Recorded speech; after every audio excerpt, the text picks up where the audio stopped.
here in this spot today. I'm sitting right next to the president of the university. I'm sitting down the road from the mayor of this fine city of Toledo. All around me are the spiritual giants in the city of Toledo. In front of me are the political giants in the city of Toledo. I must tell you today, Doc, that I ain't worthy.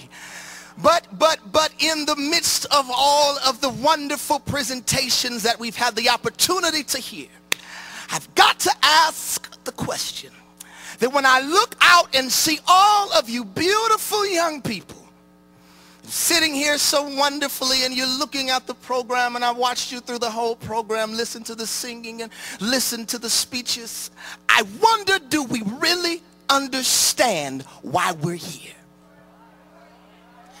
Do we really understand why we are? I've got to ask that question because many times when we put together programs and when we come together with the concept that we're going to put together a program to honor somebody or to honor some concept, sometimes in the putting together of the program and sometimes in all of the meticulous undertaking that comes together with it, we can lose the actual meaning of the thing that we're here for.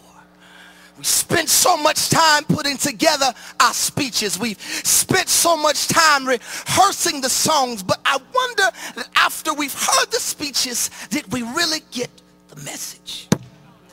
After we've heard the song, young people, do you understand that the moment that you're in right now is one of the most serious moments that you'll ever have the opportunity to see in your life? That you just did not come here to be entertained.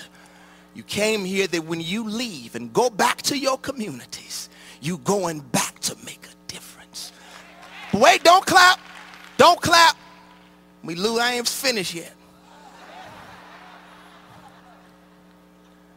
Why are we here?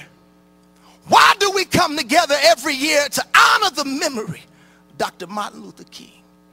A society where people act like Dr. King was Santa Claus. And you wonder why young people sit up and laugh at us when we up here singing and jumping around.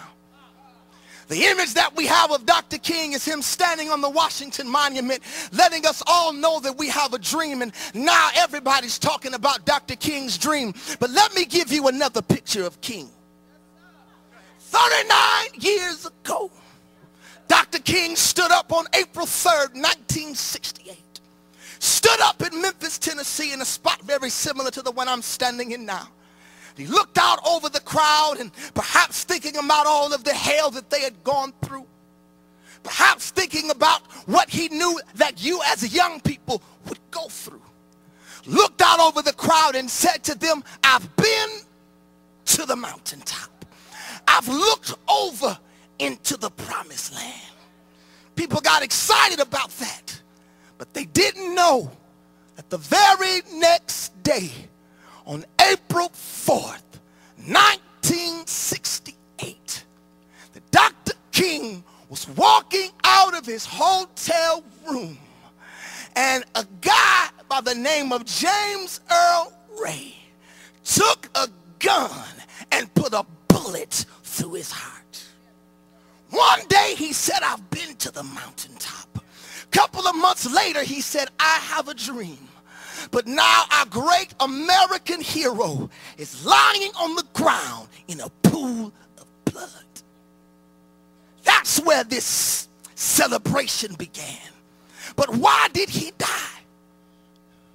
Dr. King died, young people, because he believed that your freedom was the most important thing in the world. But wait, and his idea of your freedom, touch your neighbor and say your freedom. His idea of your freedom was so threatening to the status quo of America that they decided we're going to take this man out. Because we don't want you sitting in things like this listening to anything about freedom. The old folks used to say freedom. Oh, freedom over me before I be a slave. I'll be buried in my grave. And so we come here today, we sit and we laugh. Ooh, hoo, hoo, hoo. We shall overcome. Ooh, hoo. We shall overcome. when in reality this movement started in blood. This is serious.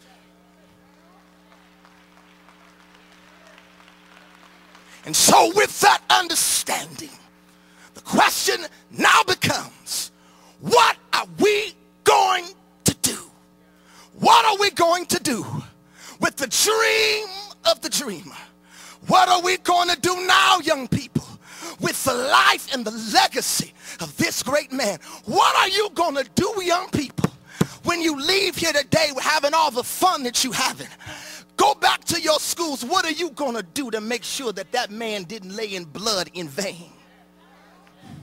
Well, I believe today that if we're going to make sure Dr. King did not live his life in vain, if we're going to see the achievement of the dream, then we've got to take a new attitude that says we're going to rise up and take our place. Look at that person next to you and say, rise up, take your place. Rise up, take your place.